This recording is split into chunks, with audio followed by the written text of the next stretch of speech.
السلام علیکم، آپ دیکھ رہے ہیں کے M B T V International. ناظرین، آج پھر ہم آپ کے پاس ایک نئی خبروں کے ساتھ حاضر ہوئے ہیں۔ امید کرتا ہوں کہ آپ لوگ خیریت سے ہوں گے، اللہ کرے کہ ایسا ہی ہو۔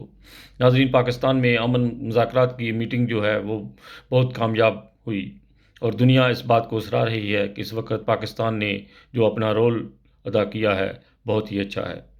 اس مذاکرات میں کچھ ہمارے مسلمان ملکوں کا انتظار کیا گیا، وہ اس میٹنگ میں شامل نہ ہو سکے، جس کی وجہ سے بہتر جو ہے وہ اس کا رزلٹ نہیں ابھی تک نکل چکا۔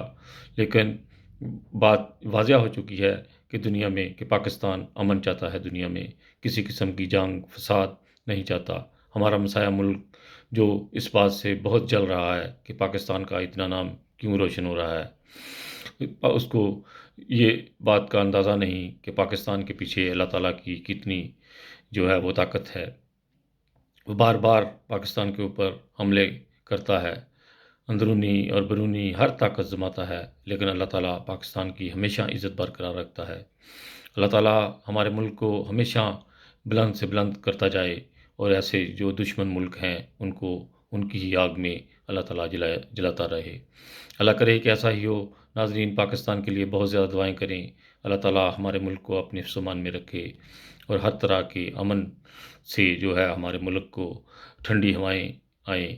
اللہ کرے کہ ایسا ہی ہو۔ اسی کے ساتھ خالد بٹی کو اجازت دیجیے گا۔ ہمیشہ کی طرح انسانیت زندہ باد۔ اپنا بہت خیال رکھیے گا۔ اوکے جی، خدا حافظ۔